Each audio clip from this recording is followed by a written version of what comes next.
واقعہ پیش آئی اور یہ واقعہ کفار مکہ سے آج کی تقریر کا آخری واقعہ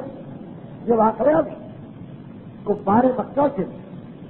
بہت بڑا تبلیغی پیغام تھا مسلمانوں کی جانب سے امر بالمعروف کا مسئلہ اور وہ یہ کہ بچہ کافروں کے بارے میں ایک بات جانتا ہے ہمارا بچہ اس ایک حقیقت سے آگاہ جسے قرآن کہہ رہا وَإِذَا بُشِّرَ أَحَدٌ بِالْأُنثَىٰ ظَلَّ وَجْهُهُ مُسْوَدًّا وَهُوَ كَظِيمٌ یہ قریش کی حالت قرآن بتا رہا ہے مکے والوں کہ جب ان میں سے کسی کو یہ خوشخبری دی جاتی کہ تمہارے یہاں بیٹی پیدا ہوئی بیٹی ظَلَّ وَجْهُهُ مُسْوَدًّا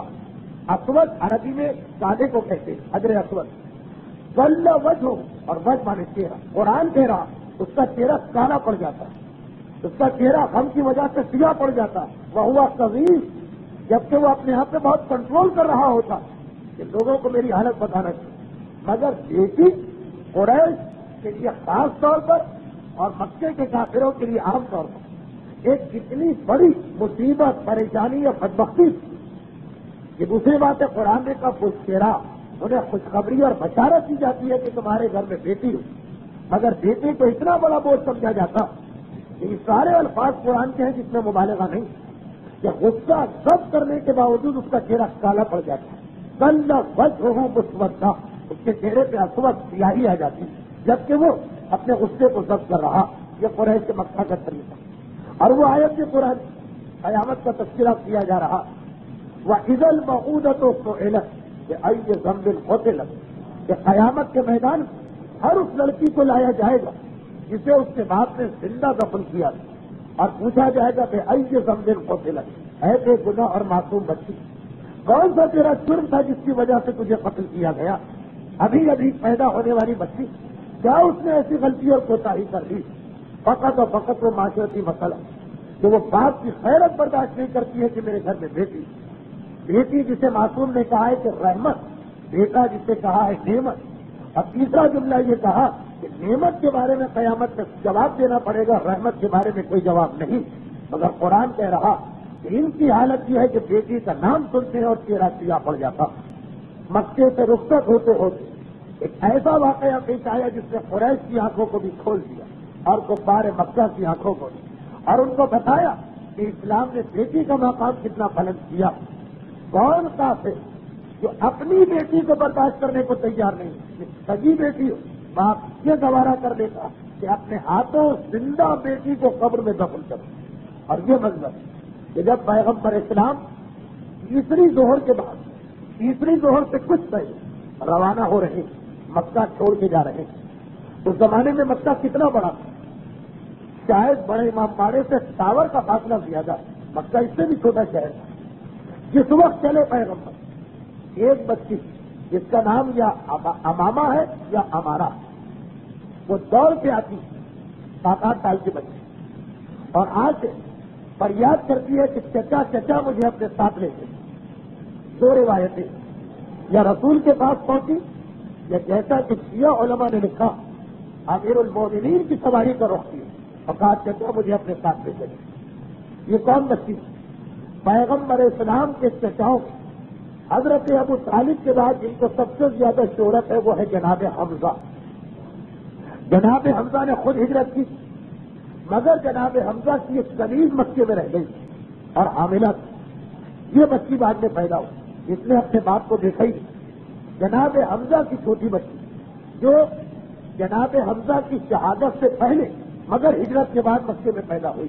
اور کوئی بھی نہیں ہے یہاں پہ اس وقت اس کی دیکھ بھال کرنے والا اگرچہ خاندان بنی ہاشم کے کچھ لوگ مگر وہ وہی لوگ جو ظاہری اعتبار سے اپنے ایمان کو لوگوں کے سامنے پیش نہیں کرتے بچی کو پتا رسول کون ہے علی کون دوڑ سے یہ بچی آتی ہے اور سمٹ جاتی ہے ہمارے علماء کی روایت کے مطابق مولا کی سواری اور یہیں پہ ایک لفظ آتا جس سے یہ پتا چلتا کہ اگر کہ پورے واقعے میں کہیں پہ یہ نہیں لکھا گیا کہ کیا شہزادی اس سفر میں آئی تھی یا نہیں آئی مگر اس روایت کے آخر میں کہ علی نے اس بچی کو احترام کے ساتھ اٹھایا اور محمل میں لا کے ہماری میں لا کے فاطمہ کے حوالے کر دیا بس اس روایت کا یہ جملہ بتا رہا کہ اس سفر میں بھی شہزادی ساتھ کچھ اور علماء نے واقعے کو الگ طریقے سے بیان کیا کہ رسول نے ایک مرتبہ اس بچی کو اٹھایا اور علی سے کہا کہ اس کو اپنے پاس رکھو. ابھی مکے کی سرحد پر یہ لوگ پہنچے, یا تو وہاں پر یا مدینہ پہنچے. یہ واقعہ پیش آیا کہ بچی آ گئی. اب مسئلہ یہ کہ اس بچی کی کفالت کون کرے گا؟ ابھی نابالغ بچی, کون اس کی دیکھ بھال کرے گا؟ ایک نہیں, دو نہیں, 3 آدمی آگے بڑھے. پہلے تو میرا مولا کہا کہ اللہ کے رسول یہ بچی میرے سپرد کر دی, یتیم بچی, میرے چچا کی بھی بیٹی, اور سب سے پہلے اس نے میرا دامن تھاما. جناب جعفر تیار آگے بڑھ,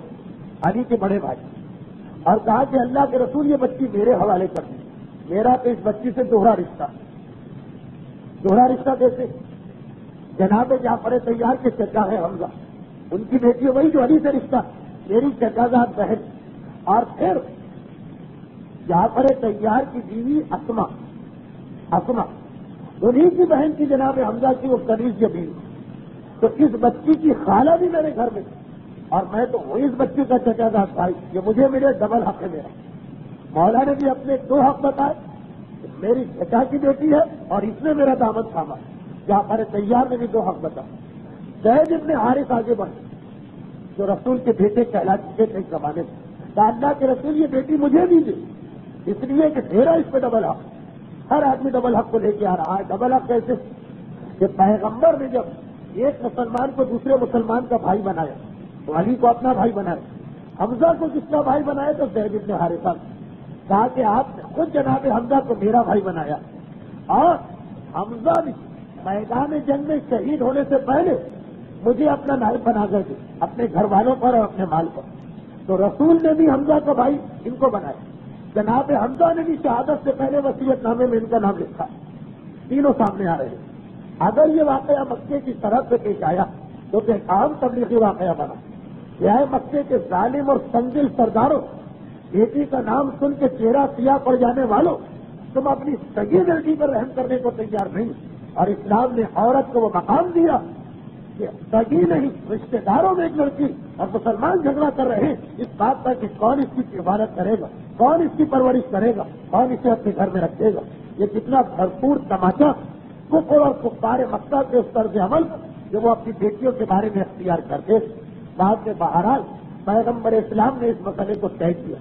اور کہا کہ یہ بچی زید ابن حارثہ کے پاس رہے گی, اس لیے کہ الخالۃ کالأخت, خالہ ماں کی طرح سے ہے, اور بچی کے لیے باپ سے زیادہ ماں کی یعنی مرد سے زیادہ عورت کی ضرورت ہے. زید ابن حارثہ کے حوالے اس بچی کو کیا گیا. مگر اس واقعے نے ہمیں دوہرا پیغام دے دیا. بچی اللہ کی رحمت, یہاں مقام اس کا اسلام, اور ساتھ میں ایک اور پیغام بھی دے دیا, وہ یہ کہ اسلام لڑائی جھگڑے کو ناپسند کرتا ہے. لیکن اگر بیٹی کے سامنے سبقت لے جانے کے لیے لڑائی, دشمنی نہیں, جھگڑا ہو کہ کون جو نیکی کا کام کرے گا, وہ اسلام کو پسند آتا ہے. پیغمبر نے یہ نہیں کہا کہ تم لوگ اتنے قریبی رشتے دار ہو کے آپس میں کیوں لڑ رہے, جی نہیں, نیکی کا کام ہے, گناہ کے کام, دنیاوی معاملات, دولت اور جائیداد میں اگر جھگڑا ہو جائے اسلام ناپسند کرتا ہے. اور اگر اس میں جھگڑا ہو کہ یہ مسجد کون بنائے گا, ایک کہ میں بناؤں گا, دوسرا کہ میں, اگر مقصد صرف اللہ, اگر مقصد صرف یہ ہو کہ ثواب مجھے ملے, اسلام کی نگاہ میں یہ عمل پسندیدہ.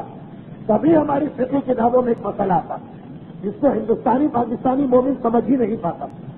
کہ اگر کبھی کئی تیز نمازوں میں جھگڑا ہو جائے کہ نماز کون پڑھائے, تو ہمارے لوگ تو ویسے ہی تمام علماء سے بدگمان ہوتے. علماء میں جھگڑا تو ہوتا ہی ہے, ہر ایک کی 1.5 انچ کی مسجد علیحدہ. لیکن اگر یہ مسئلہ کلیئر کہ جماعت پڑھنے والے سے جماعت پڑھانے والے کا سوال کیا تھا, تو جھگڑا اس بات پر نہیں ہوتا کہ میں اس کو نہیں مانتا اور وہ مجھے نہیں مانتا. جھگڑا اس بات پر ہوتا ہے کہ زیادہ ثواب مجھے لینا, زیادہ ثواب مجھے لینا. اسی لیے تمام فقہاء نے اپنی کتابوں میں مسئلہ لکھا اور کہا ہے کہ اگر ایسا جھگڑا ہو جائے اس سے عدالت ختم نہیں ہوتی. جو ہم اور آپ جھگڑا سمجھتے ہیں کہ اپنی ریزنی کے لیے, اپنی چودراہٹ کے لیے, اپنے دوسرے کو صحیح بے دماغ نہ سمجھنے کی بنا پہ لوگ جھگڑا کرتے تو وہ عادل نہ رہے. عادل بھی قرار دیا, پھر جھگڑے کو طے بھی کیا کہ ہاں اگر ایسا جھگڑا ہو تو مثلاً جو مسجد کا باقاعدہ پیش نماز ہے اس کو ترجیح دیں گے, یا یہ کہ اگر عالم اور غیر عالم میں ہے کہ کون نماز پڑھائے، عالم کو ترجیح دے، ایک سید ہے غیر سید ہے، سید کو ترجیح، اس طرح 3 4 5 طریقے دیکھتے ہیں۔ تو یہ جھگڑا کون سا؟ یہ جھگڑا ہے ثواب دینے کا جھگڑا، یہ جھگڑا ہے نیکی کا جھگڑا، یہ جھگڑا ہے نیک کاموں میں بڑھ جانے کا جھگڑا۔ اس کو اسلام پسند کرتا، اس کو اسلام ترجیح دیتا۔ لڑائیوں پیغمبر کہے کون جا کے فلاں کافر کو مارے، اگر 5 7 آدمی کھڑے ہو جائے ہم، یہ بری چیز نہیں ہے، یہ اچھی چیز ہے۔ وہ جھگڑا برا ہے جو ہمارے یہاں ہوتا، بات کے مال کا قبضہ کون کرے، دوسروں کو حق سے محروم کون کرے، سب کچھ ہضم کون کر جائے گا، اس میں جو جھگڑا ہوتا ہے وہ نہیں ہونا چاہیے، وہ تو ہوتا ہے۔